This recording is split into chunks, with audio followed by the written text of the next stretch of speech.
क्या एनसीपीआई के संस्थापक ऊतिया कुंडू का विवादित अतीत और चीट फंड घोटाले से जुड़े आरोप अब एक बड़े राजनीतिक तूफान की वजह बन सकता है?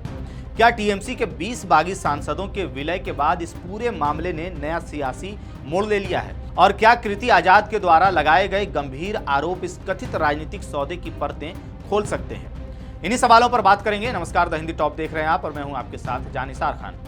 दरअसल पश्चिम बंगाल की राजनीति में शुरू हुआ एक विवाद अब राष्ट्रीय राजनीति के केंद्र में पहुंच गया है। ममता बनर्जी की पार्टी तृणमूल कांग्रेस यानी कि टीएमसी के 20 बागी सांसदों ने national citizen party of India यानी कि एनसीपीआई में विलय कर लिया है। इस कदम के बाद इस पार्टी को लेकर के अचानक राजनीतिक हलकों में चर्चा तेज हो गई है। अब यह पूरा मामला इसलिए भी ज्यादा महत्वपूर्ण हो जाता है क्योंकि एनसीपीआई एक गैर मान्यता प्राप्त लेकिन चुनाव आयोग में पंजीकृत राजनीतिक दल है। राजनीतिक जानकारों का मानना है कि ऐसे दलों में विलय अक्सर दल बदल विरोधी कानून यानी कि एंटी डिफेक्शन लॉ से बचने के लिए एक रणनीतिक रास्ता बन जाता है और इसी वजह से इस विलय को केवल संगठनात्मक बदलाव नहीं बल्कि एक सोची समझी राजनीतिक चाल के रूप में देखा जा रहा है। अब इसी बीच टीएमसी के सांसद हैं कृति आजाद। उन्होंने इस पूरे घटनाक्रम पर गंभीर आरोप लगाए हैं। उन्होंने पार्टी के संस्थापक ऊतिया कुंडू को लेकर के बड़ा दावा करते हुए उन पर चीट फंड घोटाले समेत कई मामलों में आरोप लगाए हैं।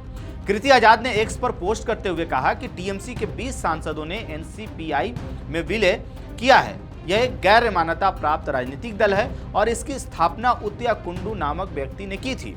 ऊतिया कुंडू पर चीट फंड घोटाले समेत कई अन्य मामले में आरोप लगे थे। उन्होंने आगे लिखा कि उनकी पत्नी इस पार्टी की अध्यक्ष हैं और शुभेंदु अधिकारी के बेहद करीबी माने जाते हैं। शुभेंदु अधिकारी भी चीट फंड मामलों से जुड़े विवादों में रहे हैं और सीबीआई की कार्रवाई के बाद भाजपा में शामिल हो गए थे।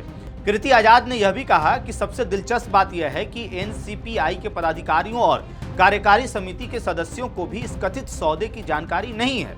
उन्होंने आरोप लगाया कि अब भाजपा का ध्यान महाराष्ट्र पर केंद्रित है और पहले जहां दल बदल को लोकतंत्र बचाने का माध्यम बताया जाता था, अब इसका इस्तेमाल लोकतंत्र को कमजोर करने के लिए किया जा रहा है।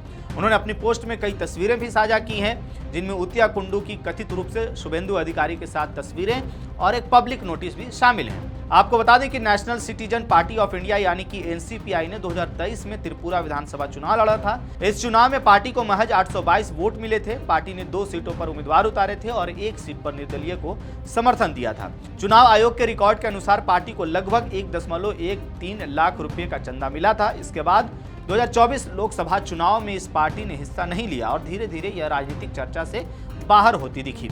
लेकिन अब इस पूरे घटनाक्रम ने एक बड़ा सवाल खड़ा कर दिया है कि क्या एक लगभग अप्रासंगिक राजनीतिक दल अचानक 20 सांसदों के विलय के बाद राष्ट्रीय राजनीति में महत्वपूर्ण भूमिका निभाने जा रहा है या फिर यह सिर्फ एक तकनीकी और कानूनी रणनीति है जिसका उद्देश्य दल बदल कानून की जटिलताओं से बचना है। फिलहाल आपको बता दें कि यह मामला राजनीतिक और कानूनी दोनों स्तरों पर चर्चा का विषय बना हुआ है। इस खबर को लेकर के आपकी क्या राय है? आप क्या सोचते हैं? कृति आजाद के आरोपों पर आपकी क्या राय है? अपनी राय कमेंट में हमें जरूर बताइएगा। मेरा नाम है जानिसार खान। आप देख रहे हैं द हिंदी टॉप। वीडियो अच्छी लगे तो चैनल को सब्सक्राइब कीजिएगा और हमें इंस्टा, फेसबुक और एक्स पर भी फॉलो कीजिएगा।